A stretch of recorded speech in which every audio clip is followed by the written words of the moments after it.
So for this next talk, actually, I'm going to be covering for Dr. Chavis, and we're going to be talking about management of your own anxiety as a parent and returning your child to school.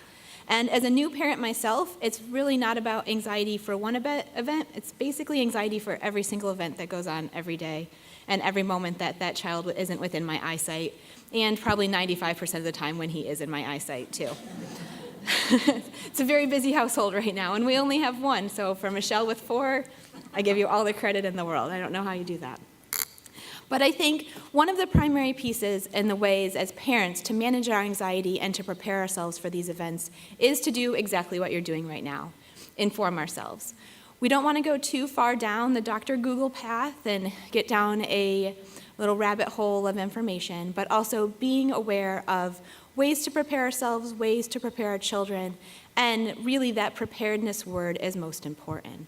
Making sure that from the start, we know maybe not what we're going to say in the moment, but we have some thoughts of what that might look like and ways to keep our body calm in the moment. So we're going to practice some of those things together today. You hear this a lot, and often we use kind of the quote, and I hate to say this, but I'm going to say it, happy wife, happy life. Well, happy parents, happy family, and emotionally adjusted parents who are healthy and recognize coping skills and model those coping skills assist us with also having children who are well-adjusted and children who are able to cope in situations such as this. So I'm going to say it, and I know we all know it, but drink a lot of water, eat healthy, get a good night's rest, and also exercise. That last piece, exercise, I see people smiling and laughing. Yeah, right, when? Good luck. Even if it just means a few minutes of power walking, getting yourself to a place where you have good, healthy lifestyle choices. The next piece is helping each other. And again, this is why I love a forum event like this.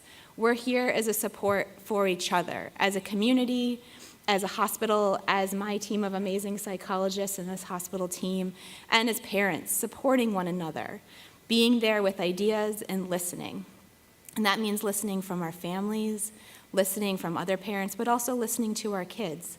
One of the hardest things I talk about with parents is just sitting in the silence, maybe asking a question, not getting a response, and then we tend to jump with some gunfire questions into the next ones. Oh, I apologize for that, was probably bad, but moving too quickly through questions that go boom, boom, boom, boom, boom, rather than sitting in the silence and listening. In addition, making sure that you're giving yourself a break, taking time to do things like rest, again, taking good care of yourself, and taking a moment to stop and think about what just happened and what your reaction is to that. How do you feel as a result of this event? And then also modeling that for your child.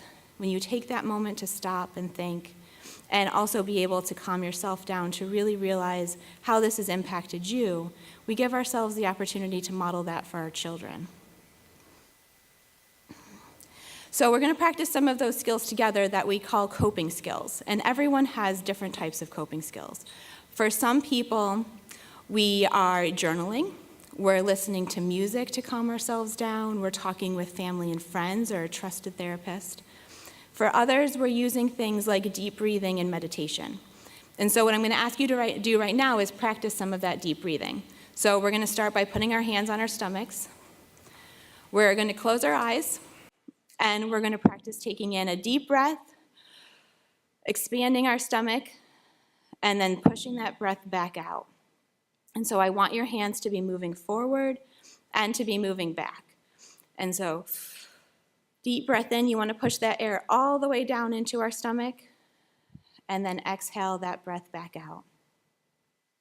And we're going to go nice and slow. I'd even like to see you count to 5 on your inhale in, and then 5 on your exhale out. 1, 2, 3, 4, 5. Exhale out. 1, 2, 3, 4, 5. I want those hands to move up and down each time, and we're going to do one more of those too. So breathe in. 1, 2, 3, 4, 5. And breathe out. 1, 2, 3, 4, 5. In addition to that deep breathing, which really is something we want to practice every day. So even if you just find 3 or 4 minutes each day to sit and breathe, If you have an Apple Watch, your watch is reminding you to do it all the time, and for many of us, you're just ignoring it every time that happens. But try to take that time with your Apple Watch, with your thought process, to just take those deep breaths and calm your body down. The practice up front, and the more that you can do that in advance, the better you'll be able to utilize those skills in the moment when they're necessary.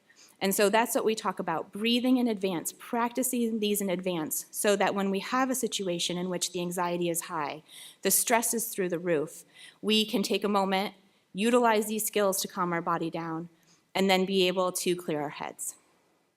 In addition, some of us will use meditation apps. There are some great apps available that allow you to, again, take those few minutes to practice on a mantra or a meditation to be able to calm yourself down, calm your body down, and clear our thoughts.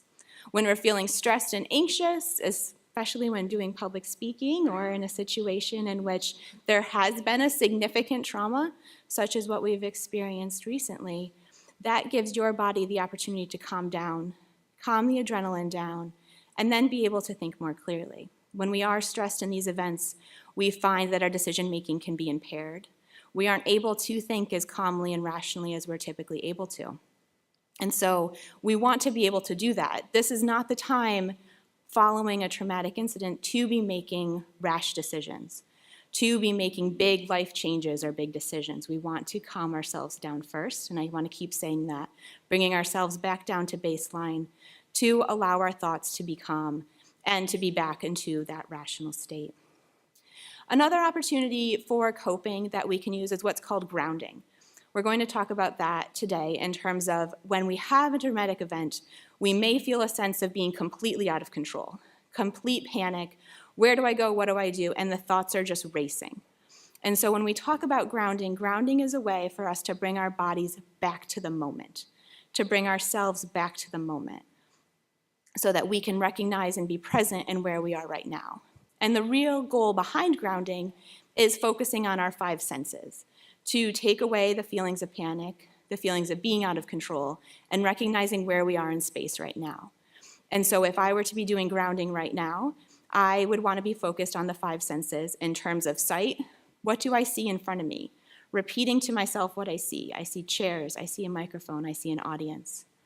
Being able to listen and hear. What do I hear? What sounds are there? Getting that information in, recognizing where you are, again, bringing your back down into the present space. What do I touch or what do I feel? So I can feel the podium in front of me, I can feel papers, bringing yourself back to that present moment.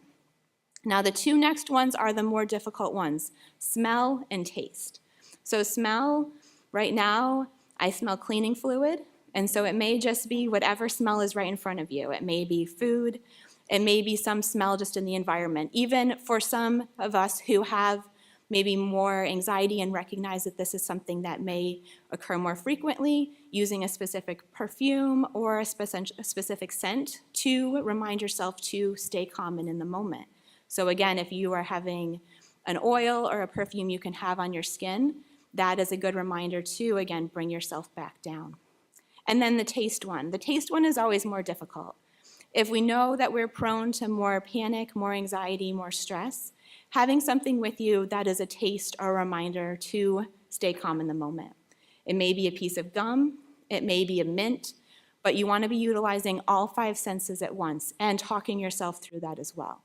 Bringing yourself back to the present moment, utilizing the deep breathing at the same time, because the next piece of the puzzle is really that most important one, and that's cognitive restructuring. The first half of that is ways that we calm our body down, that we get the adrenaline back down, that we bring ourselves back to the moment. But then we need to address the thoughts that are running through our mind, and as we've heard so far today, inevitably running through our children's minds as well. And so as we return to school, as we return following any traumatic event, we want to be able to reassure ourselves and our children that they're safe. And one of the other pieces is that we may not know with 100% certainty that they are safe. And so saying that I don't know is okay, but again, reassuring our children, our families, that every adult has taken every possible precaution to ensure that their safety is the primary piece of the puzzle. We also want to be honest with ourselves about that. And so if there are negative thoughts that are creeping in because of a previous trauma that we've experienced, a previous trauma in the family, a way in which the family has been impacted, recognizing that the thoughts may go on, what we can address by ourselves individually. And then that is the next step in seeking help, which we'll continue to talk about. But really making sure that we're also turning the negative thoughts into ones that are more rational, realistic, and reasonable in the moment. So catastrophizing the future without knowing whether or not that future will actually happen, in the moment we need to stop, think, and problem solve moving forward and how to do that in the best way. Those conversations we also want to have with our children. So preparing for safety, what is our family plan if there is a traumatic event? Do we have one in place? Do our children know where to go? Do our children know where I will be or where their father will be if something traumatic or violent, catastrophic is to happen? And if they don't, let's put that plan in place right now. Let's get the family together, sit down and say, where are we going to meet? What should you expect? If your cell phone doesn't work, cell phones are such a huge part of our communication now. If your cell phone doesn't work, where do you go next? Who is allowed to pick you up? Who's allowed to come get you? Making sure that that plan is there so they have clear expectations as to what to happen after. At school, who is their safety person? Where is their safety place? Schools are having these drills now in order to prepare, but also, and the more information we can have up front, both from the school and home perspectives, the better.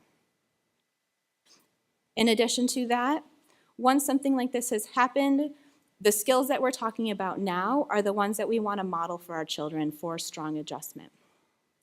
How do we make sure that our kids we've modeled these behaviors for our children, that we've given them the tools necessary? And being honest about that.